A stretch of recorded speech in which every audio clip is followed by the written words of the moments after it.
Operation సింధూర్లో India ప్రపంచ record నెలకొల్పింది. భారత శక్తి సామర్థ్యాలు ప్రపంచానికి తెలిసి వచ్చాయనే చెప్పాలి. ఆపరేషన్ సింధూర్ ద్వారా ఆపరేషన్ సింధూర్లో ఏకంగా 300 కిలోమీటర్ల దూరంలోని పాకిస్తాన్ విమానాన్ని నేలకూల్చారు. ఇప్పటివరకు 200 కిలోమీటర్ల దూరంలోని లక్ష్యాన్ని ఛేదించడమే గొప్ప. 2024 ఫిబ్రవరిలో ఉక్రెయిన్ నమోదు చేసిన ఆ చరిత్రను భారత్ తిరగరాసింది. ఈ విషయాన్ని వాయుసేన చీఫ్ అమర్ప్రీత్ సింగ్ వెల్లడించారు. అత్యంత ఖచ్చితత్వంతో పనిచేసే బియాండ్ విజువల్ రేంజ్ ఆయుధాల వల్లే ఇది సాధ్యమైందని తెలిపారు.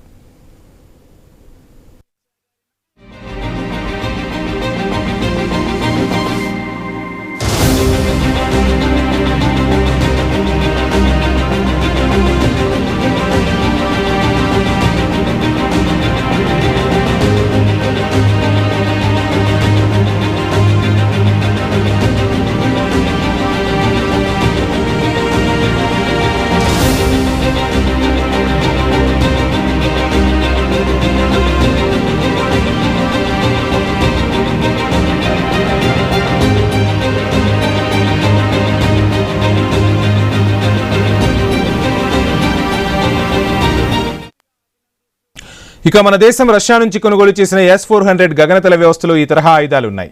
వీటితో పాటు 4 రకాల క్షిపణులను వాడతారు. వీటి రేంజ్ 400 కిలోమీటర్లు కావటం విశేషం. S-400 వ్యవస్థను ఇండియా ఆపరేషన్ సింధూర్లో పూర్తి స్థాయిలో ఉపయోగించుకుంది. దీంతో ప్రత్యర్థి దేశం పాకిస్తాన్ మనపై గైడెడ్ బాంబులను ప్రయోగించగలిగేంత దగ్గరలోకి కూడా రాలేకపోయిందని విశ్లేషకులు భావిస్తున్నారు.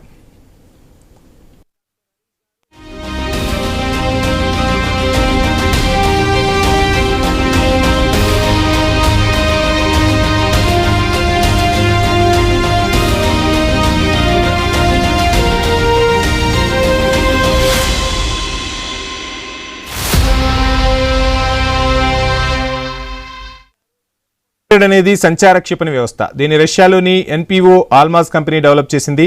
గతంలో ఉన్న S-300ను ఆధునీకరించింది. లేటెస్ట్ గా S-500 గగనతల రక్షణ వ్యవస్థ అభివృద్ధిపై దృష్టి సారించింది. శత్రు దేశాల జామింగ్ విధానాలను సైతం S-400 వ్యవస్థ తట్టుకుంటుంది. యుద్ధ విమానాలను, డ్రోన్లను, క్రూజ్ క్షిపణులను, బాలిస్టిక్ క్షిపణులను అత్యంత ఖచ్చితత్వంతో నేలకూలుస్తుంది.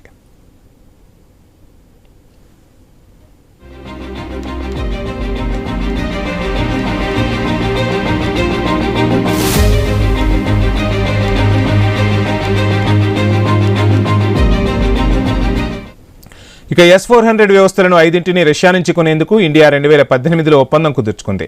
ఈ డీల్ వాల్యూ $543 కోట్ల. ఇప్పటికే 3 వ్యవస్థలు ఇండియాకు చేరాయి. మిగతా 2 వ్యవస్థలు 2026 ఆగస్టులో వచ్చే అవకాశం ఉంది. ఆపరేషన్ సింధూర్ సమయంలో పంజాబ్, రాజస్థాన్లలో ఒక్కొక్కటి చొప్పున S-400 వ్యవస్థలను మోహరించారు.